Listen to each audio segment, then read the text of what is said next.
Edith is their last best bet for me. Unless they go super safe and just park high loss. Oh. Still the Lucas. And of course, the Aurora. Okay. Better than the Valentina, I mean. Oh, yeah, for sure. But still, you're outranged. AP BREN is literally outranged right now. Yep. They have to fight tooth and nail to even be in the same court as Aurora. They're gonna look for those pickoffs that they much really want and need with the Jawhead. Again, if the Jawhead underperforms in the first 2-3 minutes, you can expect the likes of Game 1 to happen again. This could be Horseman. You can even just go high loss or Tig. Oh! Oh. Why did we hear Tigreal? I heard some For Honor. Ah! Okay. It's an XP lane Valentina. Wait. What? What just happened? Wait a minute. It's an XP lane Valentina. Uh-oh. Huh. I mean, he's up against the Lucas, so in theory, that's... It makes sense. It makes sense. You're stealing, what?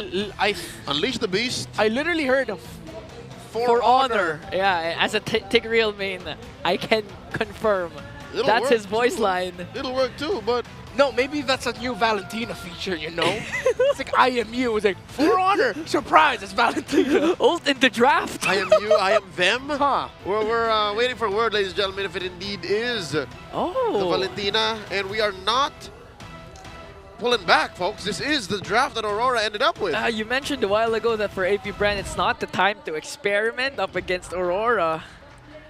But for Aurora, they're doing something different now. Different is right, but this is not without precedent. Yeah. This is a tactic known to make the rounds in scrims and even in some other scenes around the world, and even in our very own amateurs as well. XP lane Valentina is very valid, especially against a hero like Lucas. Yeah. I mean, Valentina has always been like the answer to the Lucas. If there's a Lucas on the other side, you want Valentina. That's why if a team wants Lucas, they ban the Valentina.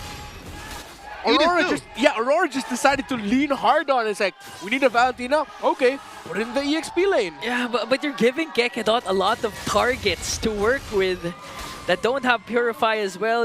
As of now, you have 4 on your radar. I think Aurora just also want to go fast. Like, not a single Purify shows that they just want to keep going. No breaks.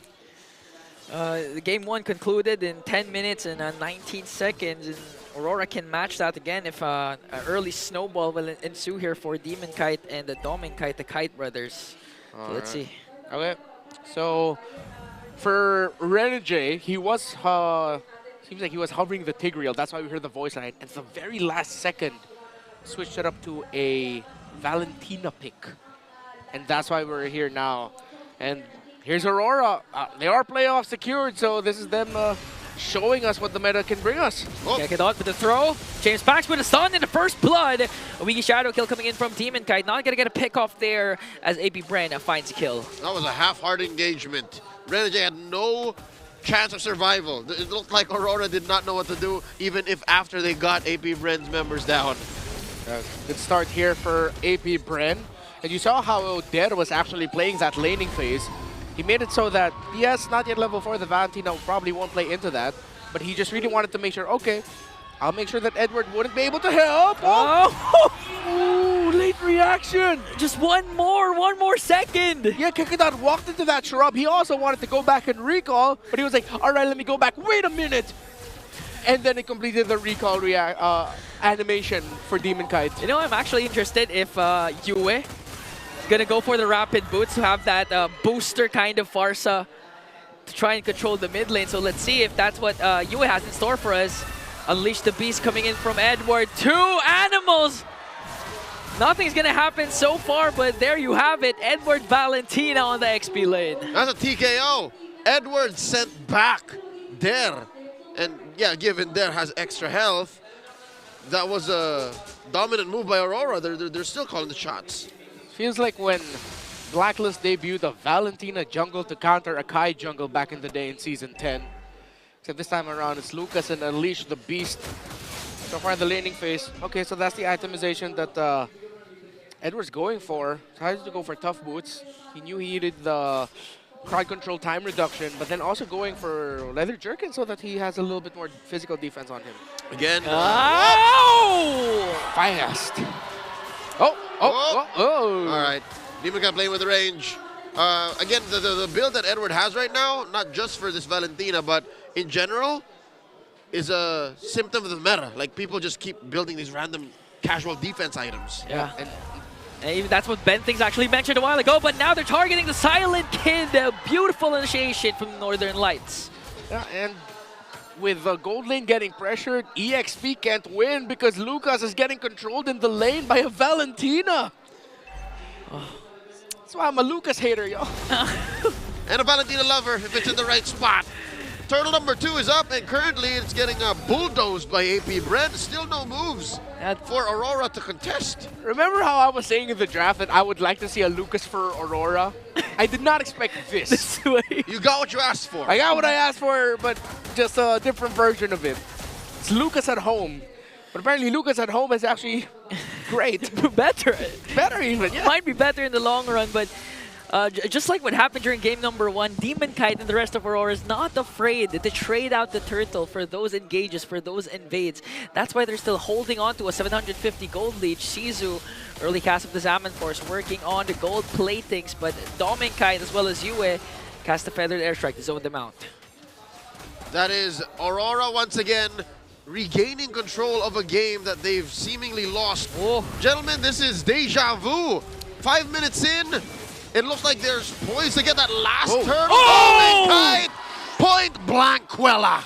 All right, so that's one of the million moves that we saw. Great rotation by AP BREN and a great pickoff by James Spanks. That didn't happen in game 1.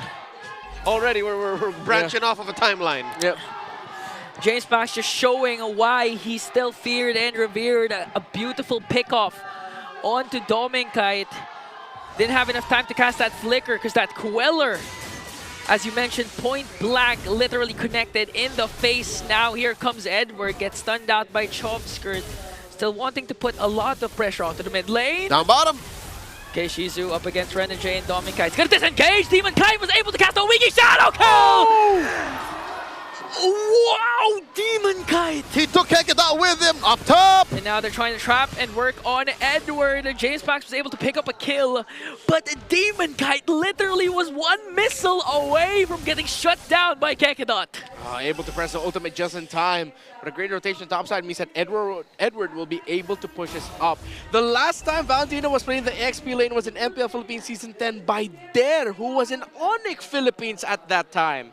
So I wonder if Der instantly went, wait, I remember that. That was me. That's me. This is in the same timeline where Ryota was also part of Onyx PH, who now plays for Onyx in MPL ID. Last hurdle up, the death strike from Yue. Okay, James Spanks gonna secure it. Oh my god, still connects with the unstoppable force. Manages to stay alive, but gets taken down by Dominkite. Now they're trying to work on a beautiful engager coming in from Demon Kite. This takes down one more onto the middle lane. Dominkite joins the picture, flickers in, and shuts down the man with a million moves. The next standard has had it. Flickering forward, taking down James Spanks, scoring a shutdown kill. And look, as Aurora continue to convert, they got eyes on this mid lane tier 1. That was honestly a sight to see, the unstoppable force of Kekadot just literally follow all the shadows of Demon Kite. Went forward, then left, then right. Turned into a Formula 1 car with how fast it was turning.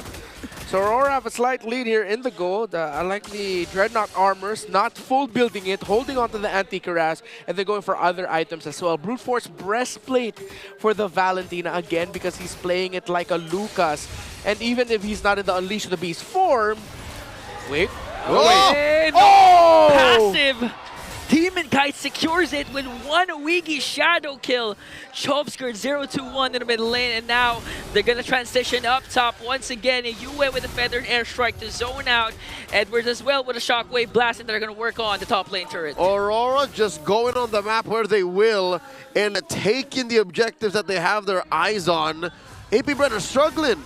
I don't think we've mentioned this yet, but AP BREN's defensive lineup when it comes down to, you know, protecting high ground turrets, it's not ideal. It's really just Chomskirt who can really freely hit.